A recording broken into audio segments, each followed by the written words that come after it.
اچھا، معاشرے میں ہمارے کسی حد تک کے باپ میں تھوڑی بہت غیرت ہے، بھائی میں تھوڑی بہت غیرت ہے۔ ہمارے معاشرے کا سب سے بے غیرت جانور ہے شوہر۔ سب سے بے غیرت مخلوق ہمارے معاشرے کے اندر اگر کوئی ہے نا، سب سے بڑا دیوس تو وہ ہے شوہر۔ بھائی کو تھوڑی بہت غیرت ہوتی ہے، باپ کو تھوڑی بہت غیرت ہوتی ہے، لیکن شوہر کی بے غیرتی کا ہمارے معاشرے میں یہ عالم ہے، اللہ تعالیٰ کی پناہ، کہ عین شادی کے دن ابھی وہ اس کی بیوی بنی ہے، شادی کے دن پہلے ہی دن اسٹیج پہ سجا دجا کر کے ہزاروں کا میک اپ کرا کر کے لا کے بغل میں کھڑا کر دیا۔ کوئی سیگری کوئی سیگریگیشن نہیں، عورت بھی ہے، مرد بھی ہے، اس میں مسلم بھی ہے، کافر بھی ہے، رشتہ دار بھی ہیں، دوست احباب بھی ہیں، ہر کوئی آ رہا ہے، اس کو دیکھ رہا ہے، اس کی سجی دھجی بیوی کو دیکھ رہا ہے۔ کن نظروں سے دیکھ رہا ہے؟ ایک مرد عورتوں کن نظروں سے دیکھتا ہے؟ اس کو کوئی فرق ہی نہیں پڑ رہا ہے۔ یہ بغیرت اتنا بڑا دیوس ہو گیا ہے، اس کو فرق نہیں پڑ رہا کہ لوگ اس کی بیویوں کو دیکھ رہے ہیں۔ اس نے سجا دھجا کر کے کھڑا ہی کیا ہے تاکہ لوگ اس کی بیویوں کو دیکھیں۔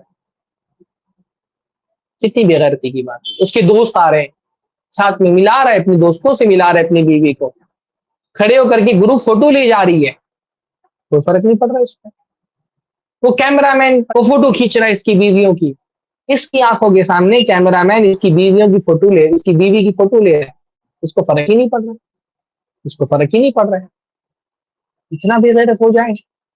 ہاں، اللہ کے نبی یعنی مسلمان، ایک مومن کی غیرت کتنی ہوتی ہے اپنی بیوی کو لے کر کے، آپ اندازہ لگائیں کہ اللہ کے نبی صلی اللہ علیہ وسلم نے پچھلی مرتبہ بھی یہ واقعہ میں نے بیان کیا تھا کہ حضرت عمر ابن الخطاب، حضرت ابو بکر، اللہ کے نبی کے سارے صحابہ سامنے بیٹھے ہوئے، اور اللہ کے نبی صلی اللہ علیہ وسلم نے کہا میں نے آج خواب دیکھا، خواب میں مجھے خوبصورت سا محل دکھایا گیا، اور میں نے اس محل کے باہر ایک حور کو دیکھا جو وضو کر رہی ہے، تو مجھے لگا یہ میرا محل ہے اور یہ میری حور ہے۔ تو میں نے جو ساتھ میں میرے فرشتہ تھا، میں نے اس سے پوچھا کہ اتنا خوبصورت محل کس کا ہے اور یہ حور کس کی ہے؟ تو اس فرشتے نے مجھے بتایا کہ یہ حضرت عمر بن الخطاب کا محل ہے اور یہ ان کی حور ہے جو ان کو ملنے والی ہے۔ اللہ کے نبی فرماتے ہیں عمر، جیسے ہی میں نے تمہارا نام سنا، میں نے فوراً اپنی نظریں پھیر لی کہ کہیں عمر کو اس پہ غیرت نہ آ جائے کہ میں نے اس کی بیوی کو جو جنت میں ملنے والی ہے وہ کیوں دیکھ لیا۔ اتنی غیرت کہ صرف دنیا کی اپنی بیوی کو نہیں، جنت میں ملنے والی اپنی حور کے بارے میں بھی غیرت ہونی چاہیے مومن کو، کہ میری حور پر بھی کسی کی نظر نہ پڑی ہوئی ہو، اس کے حسن کو کسی کی نظر نے آلودہ نہ کیا ہو۔ اس لیے قرآن مجید میں حوروں کی جو صفات بیان کی گئی کیا ہے؟ وہ قاصرات الطرف، نگاہوں کو جھکا کر کے رکھنے والی، مقصورات فی الخیام، اپنے آپ کو خیموں میں بند کر کے رکھنے والی، لؤلؤ مکنون، ایسے جیسے چھپے ہوئے موتی ہوتی ہیں سیپ کے اندر جن کو کسی کی نظروں نے آلودہ نہیں کیا ہوتا ہے، ایسی سیپ میں چھپی ہوئی موتیوں کے مانند ہیں پورے۔ یہ صفت کیوں بیان کی گئی؟ یہ کوالٹی کیوں عورتوں کی بیان کی گئی؟ کیونکہ مومن اتنا باغیرت ہوتا ہے نا کہ اس کو یہ بھی نہیں گوارا ہوتا ہے کہ اس کی حور پر بھی کسی کی نظر پڑی ہو۔ اور یہاں پہ نوجوان شادیاں کر رہا ہے، اس نے تو بیویوں کو دکھانے کی چیز سمجھا کہ بیویاں ہیں دکھانے کے لیے، باقاعدہ بیویوں کا دکھاوا کیا جا رہا ہے، ان کو شو پیس بنا دیا ہے۔ جیسے آدمی قیمتی موبائل لیتا ہے تو دکھا کر کے چلتا ہے، مہنگی گاڑی لیتا ہے تو دکھا کر کے چلتا ہے، ایسے بیویوں کو سجا دجا کر کے ہاتھ میں ہاتھ لے کر کے چل رہا ہے تاکہ لوگ دیکھیں کہ اس کو کتنی خوبصورت بیوی ملی ہے۔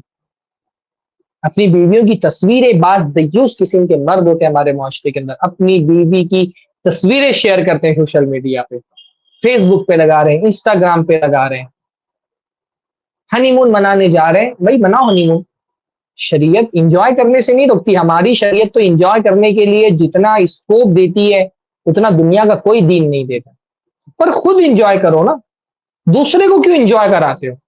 اپنی بیوی کی تصویریں ہنی مون کی لے لے کر کے لوگ شیئر کر رہے ہیں، فیس بک پہ لگا رہے ہیں، ویوز واٹس ایپ پہ اسٹیٹس پہ لگا رہے ہیں۔ کتنی بڑی بے غیرتی اور دیوسیت ہے۔ بہت دیندار ہے تو نقاب میں فوٹو شیئر کر رہے ہیں، چہرے پہ کوئی ایموجی لگا کر کے شیئر کر دے رہا ہے۔ بھائی تم کیوں چاہتے ہو کہ لوگ تمہاری بیویوں کو دیکھیں؟ تمہاری بیوی کو لوگ دیکھیں گے، تم کیوں چاہتے ہو؟ یہ کتنی نیچ سوچ اور کتنی بے غیرتانہ سوچ ہے کہ ایک آدمی چاہتا ہے کہ لوگ میری بیوی کو دیکھے گی وہ کتنی خوبصورت ہے. مومن مرد کی غیرت تو ایسی ہونی چاہیے نا کہ میری بیوی کا ناخن بھی کسی کی نظروں میں نہ جائے. اتنا مسلمان کو باغیرت ہونا چاہیے.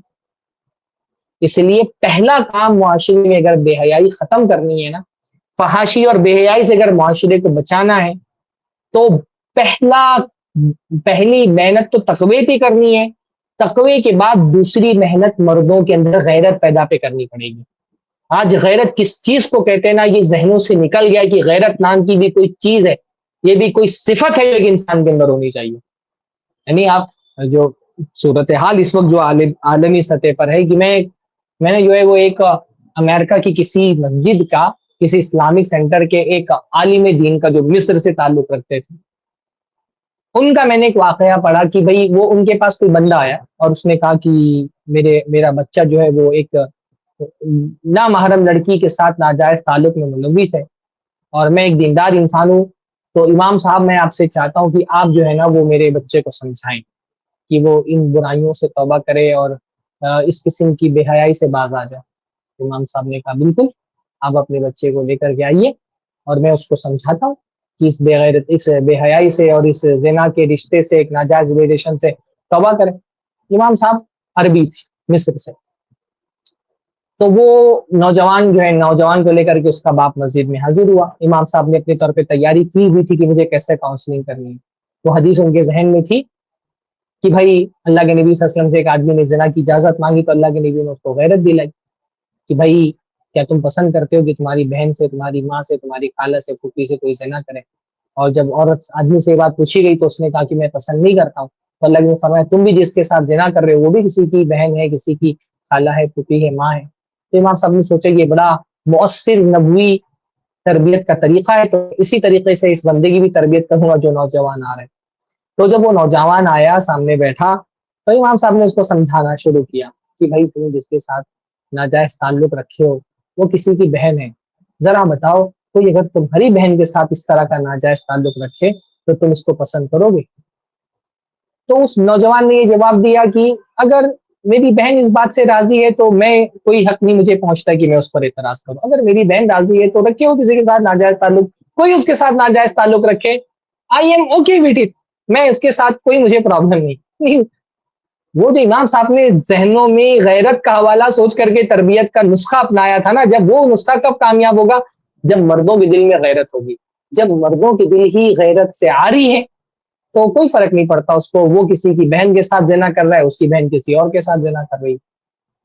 تو بہرحال یہ سب سے بنیادی دوسرا طریقہ ہے ذہنی تربیت کا کہ مردوں کے اندر غیرت پیدا کی گئی.